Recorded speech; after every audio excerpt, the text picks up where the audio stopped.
Let's rumble.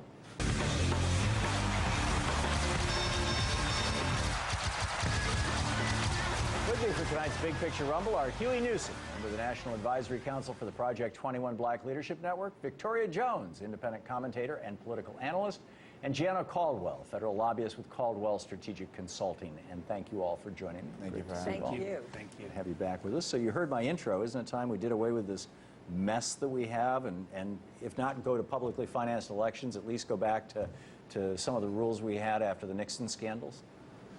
You know, I do want to correct something at the front that you stated. The Jeb Bush delay, we all know that that was a tactic, and he worked with his PAC to raise money. Every candidate has done that except Bernie Sanders. On both sides. I just want to make sure that, Hillary that we're Clinton clear. did it. Mm-hmm.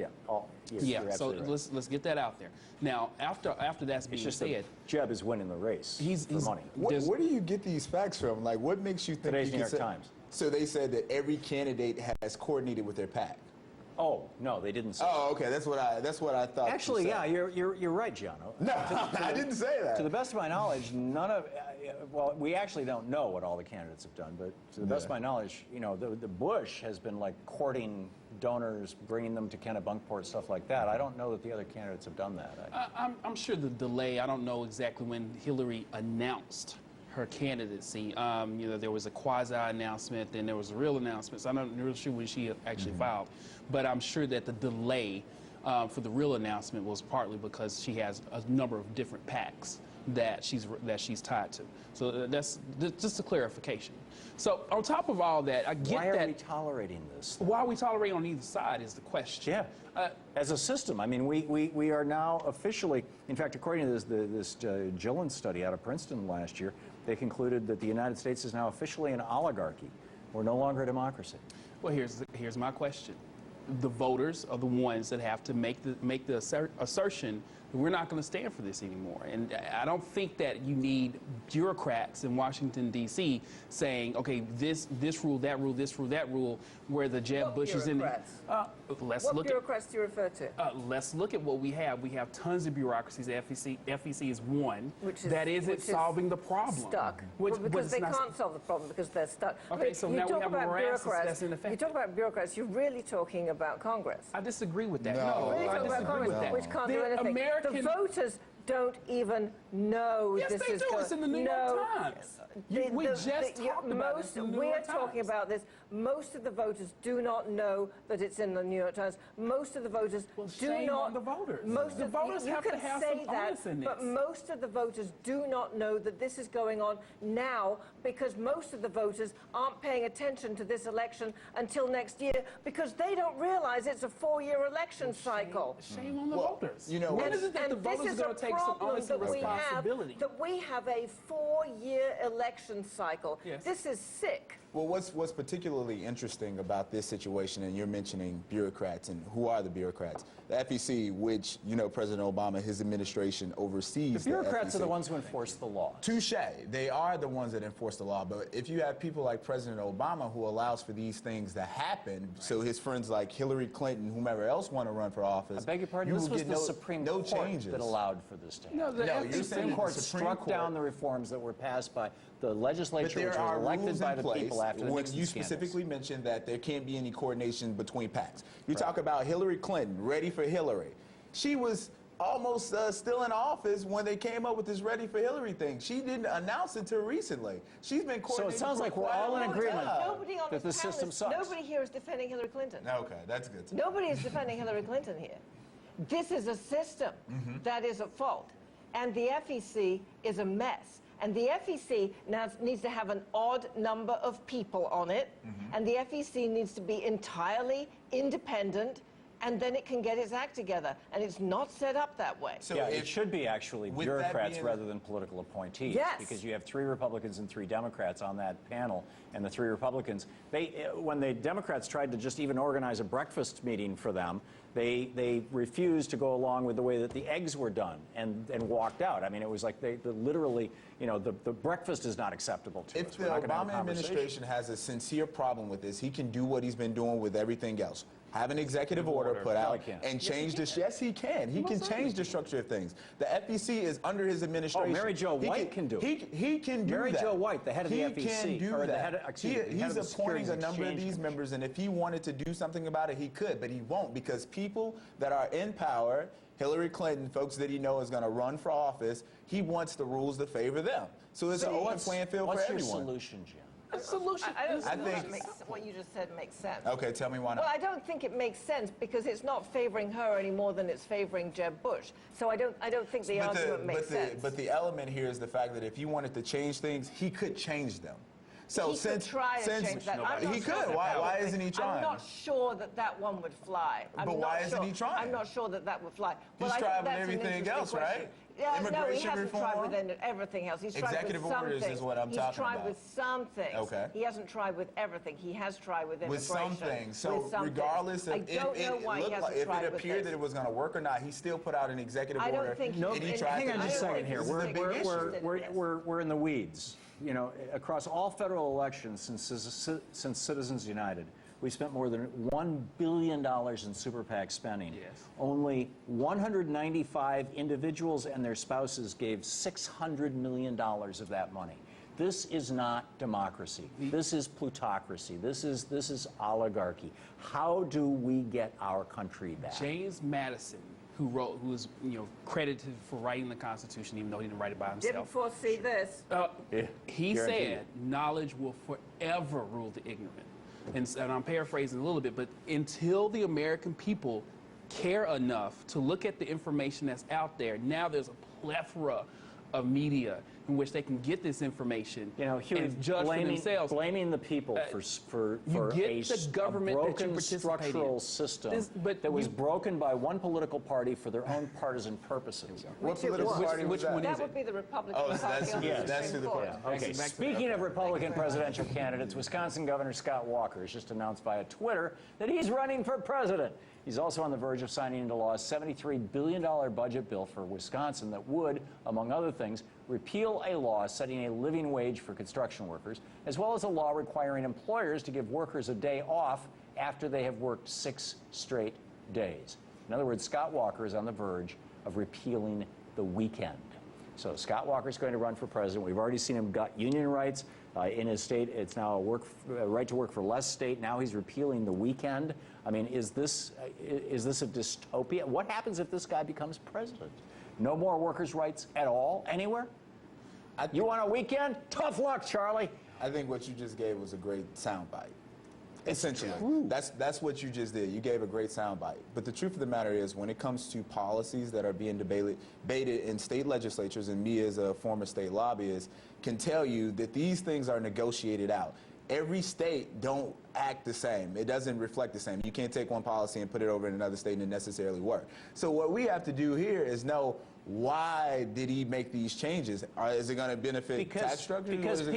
Because the Koch brothers are behind him, and they've raised $800 million, and he wants to get that money. You keep mentioning these Koch brothers every time I'm on your show, but Koch brothers don't control elections. Koch brothers don't win elections. You think not? Koch They brothers didn't win have it supported a 2012. number of candidates that have lost. Scott Walker all but admitted when he thought he was talking to David Koch that if it wasn't for the Koch brothers, he would not still be in office in Wisconsin. Yeah, I recall that. We got 1 minute left.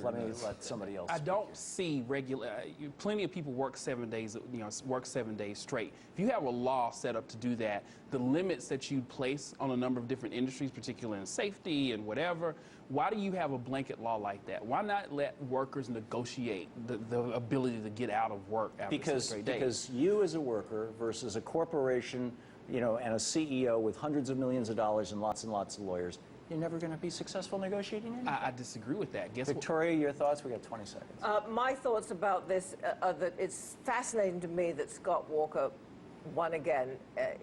He seems to be golden at this point. I think he's Richard Nixon. I really do. I think he's the reincarnation, not the literal reincarnation, because he was born before Nixon died, but I think he's the reincarnation of Richard Nixon. We'll see. We'll see where this goes. More of tonight's Big Picture Rumble right after the break.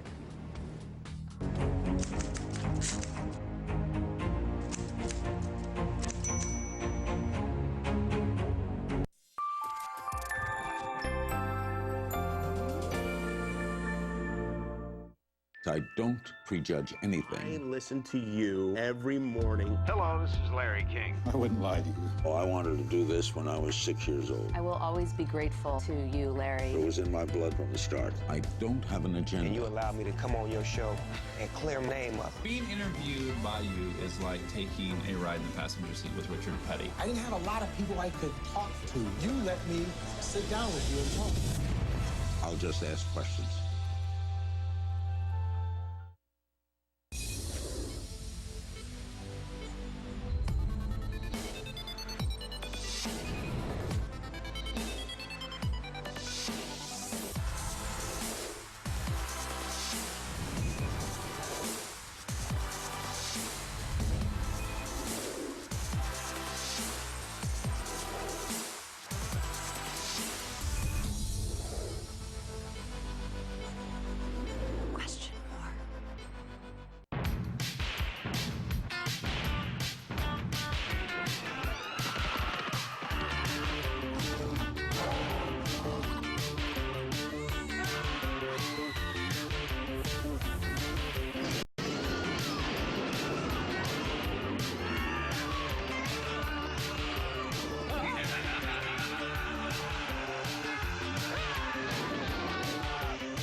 Welcome back. Still with me for tonight's Big Picture Rumble. Hughey Newsome, Victoria Jones, and Gianno Caldwell. Earlier this morning, South Carolina finally removed the Confederate flag from its State House grounds. Meanwhile, in Congress, the House is embroiled in a fight over an Interior Department spending bill that originally, at least, banned the display of the Confederate flag at national cemeteries. I say originally because late Wednesday night, Republicans attached amendments to that bill reauthorizing the use of the Confederate flag in national cemeteries. Speaker of the House John Boehner then had to withdraw the bill from the floor so as to avoid further controversy. It still hasn't passed. It seems like a pretty straightforward issue. I mean, the Germans wouldn't display the Nazi flag in their World War II cemeteries. And I've actually been in Nazi cemeteries.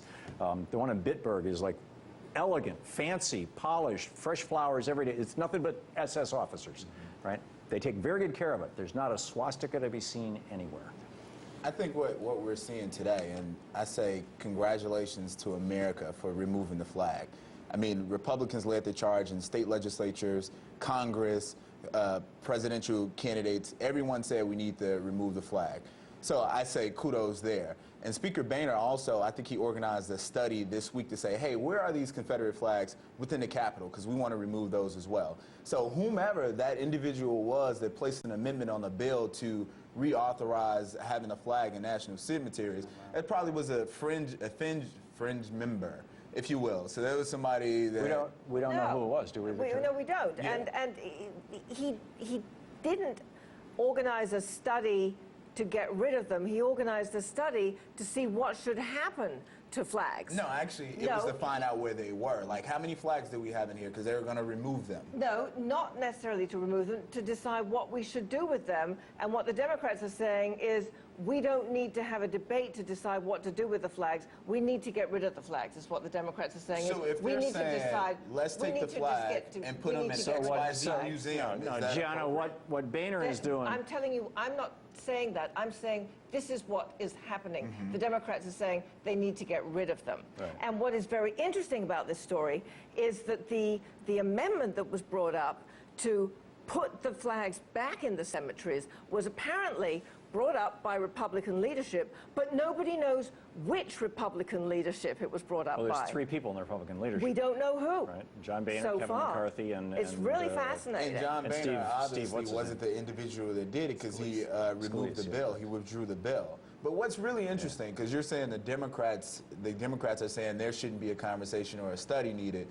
you know, there's been a lot of elected officials, especially Republicans, because they led the charge on this, that said we need to remove it. But one thing we didn't hear, everybody led the charge. Why are you saying they led the charge? Everybody led the charge. Mitt Romney was the first person that said we need to remove this flag. Republicans led the charge on removing this flag. But a lot of people stood back. A lot of people stood especially back. Hillary Clinton. I'm glad you mentioned that. Because she hasn't mentioned anything about where she stands on the flag. Actually, the only thing she wishes to do is come up with the gun control rhetoric. She congratulated now South Carolina. she waits for things to become popular, and then she mentions them. Well, that may or may not be the case, but my take on this is that what John Boehner is doing is, you know, there was all this discussion, and Nikki Haley referenced this indirectly a couple of days ago, that if we don't act now, as we get farther away from the murder of these 9 people in South Carolina, it's going to get harder and harder to act.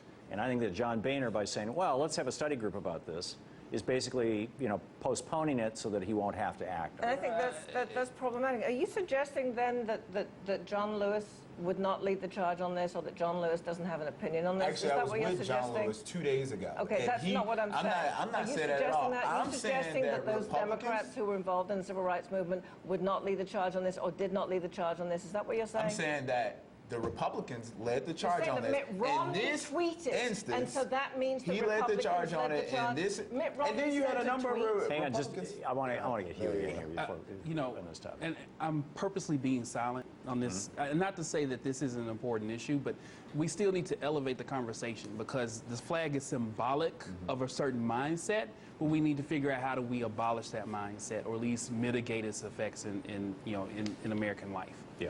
Okay, I'm with you.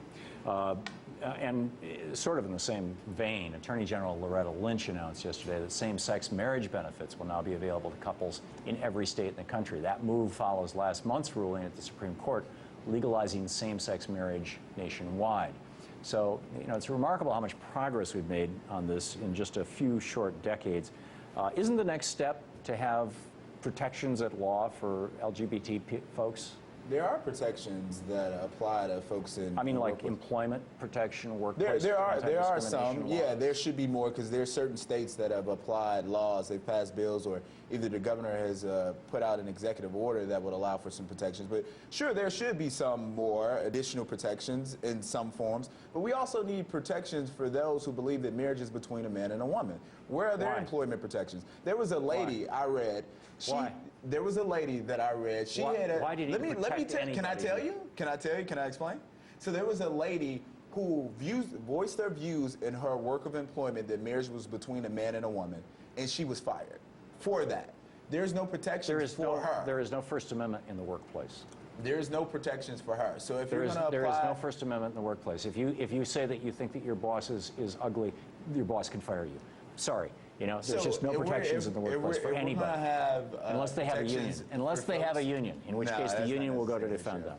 Victoria, your thoughts? What I was thinking is that there was some very interesting polling done on same-sex marriage and on protection in the workplace. And what it showed was that even people who were not supporting the same-sex marriage ruling supported protections in the workplace. And many of those people were surprised and thought that already there were legal protections in the workplace. And in housing for same-sex marriage people, and we're astonished that there weren't those protections. So I think the majority of Americans are behind this. It needs to happen. It should already have happened, and I think that this is going to move forward. I think that the Supreme Court has came forth, you know, with the ruling last week. It's clear that, you know, under the 14th Amendment, I have the right to work, I have the right to get married if I am gay. But, you know, I think Gianno has a very important point. And we'll have to figure this out as we go along. Where does the right to religious freedom, where is that line drawn? And I think we're going to have to figure that out as we go along. Well, you'll recall that religious freedom was invoked for centuries to justify slavery. This is very true. It was invoked to justify segregation. I mean, you know, the Mormon Church up until the late 80s would not allow black people into the church or as priests because they said it was the mark of Cain. They said it's right out of the Bible. It's religion. Okay. And so, I mean, let's be careful when we say that discriminating against people is a religious right, unless you're talking about, you know, the Catholic Church doesn't have to marry Protestants. Everybody understands that. That's a very important point that you just made, but you still also have to allow for folks that are pastors If they don't want to perform a same-sex marriage, they shouldn't be No forced to. pastor will ever be forced There was a lawsuit last week settled. There's a pastor. How much was it? How many millions did they have to pay? Because he refused to marry a same-sex couple. There's going to be a number of instances of lawsuits going forth for religious leaders. Over in Ohio, they passed a law, city council. They said, hey, if you do not marry, you're a pastor, Christian pastor, if you do not marry a same-sex couple, we are going to jail you and fine you. So they use that ordinance as a tool to literally persecute Christians. That's where we've come to. I think you're getting and used to World Net Daily. This is going to be all religions. This is not just going to be Christians. This is going to be a First Amendment case before the Supreme Court. Very soon. It will be. And the argument that, well, this and that is defended by the Bible, therefore gay marriage is, falls under an umbrella isn't the same, because this is a ceremony that we're saying is going to be performed in the church, and the Bible is very specific about what marriage is. Yes, we can have marriage a debate. Is, if you rape a woman, you're married to her. Okay. If you are David, you can have 700 wives. You're married to all of them. Okay. If you're Abraham, the father of the whole shooting match, you can marry your sister. The Bible is we're talking. You're talking Old Testament. We're in the New Testament. New Testament. Well, the New Testament, nobody gets married, theology. right? In the New Testament, Paul is like, nobody should get married. He just, he was a bachelor his whole lifetime, and he said everybody should marry. Who was that you mentioned? Jesus. Paul said that he said that he'd rather not be married. Right. But that doesn't mean that he wasn't sleeping with people. He was just a guy all to himself. Preaching. Yeah. You don't have to get married. All right, moving along. During a speech in Bolivia this week, Pope Francis attacked unregulated capitalism as a form of colonialism. He said, the new colonialism takes on different faces. At times it appears as the anonymous influence of mammon, corporations, loan agencies, certain free trade treaties, and the imposition of measures of austerity, which always tighten the belt of workers and the poor. So, isn't the Pope right? Well, I love that word. It always fascinates me how people that are able to take advantage of capitalism then go off and point, a judgmental finger at capitalism once they've collected all the Pope is not attacking capitalism. He's attacking unregulated capitalism. Okay. There's a huge difference. First of all, we can have a discussion about what unregulated versus regulated means. But I'm sure he'd welcome it with you. And I'd love to have it, but the way I read his comments, he's saying that, every corporation is going to be against the working poor. That's not true. No, he's not saying that if you read his comments. He does not say every corporation. He said corporations. He does not say every corporation. If you look carefully at what he says, particularly if you read his encyclical. Evil corporations, yes, we should do something to check them. But what do you define as an evil corporation? What does that look like? Yeah. He is talking about corporations that are out of control and that are exploitative. Not they all. No. You see the problem? No. You see the problem? No, okay, and you know that as well as I know that, so don't play with me. Okay, but no, this is my question is still valid. I mean, if you're looking at capitalist structures, right? If you're looking at capitalist structures, what defines good and evil? Capitalist structures are 100% defined by government. Okay. Government establishes the rules of the game of business. Period. Okay. Government and says, here are the rules, and then within those rules, people operate and litigate. And people throughout the Western Hemisphere, for the most part, are self-governed. So what you're saying is that the people, okay, what nations? He said for the most part. But for the most part. There's an interesting political piece of this too. What's that? What is going to be the response to the Pope's speech to Congress? Oh yeah, especially if he talks like this. I mean, he's basically I think he will. trash talking the Republican Party. He will. He will. He will, and I think there'll be some antagonism. This is going to be an extraordinary event. The Pope is going to come and he's going to be campaigning for Bernie Sanders. Oh making blanket arguments against capitalism, and we still don't know the definition. We still don't know the definition of what good and bad is. We don't understand that. Ask his spokesperson. Okay. Meanwhile, while he goes on with this rhetoric, we don't understand. He has actually laid it out. Positive benefits. Corporations who exploit their workers.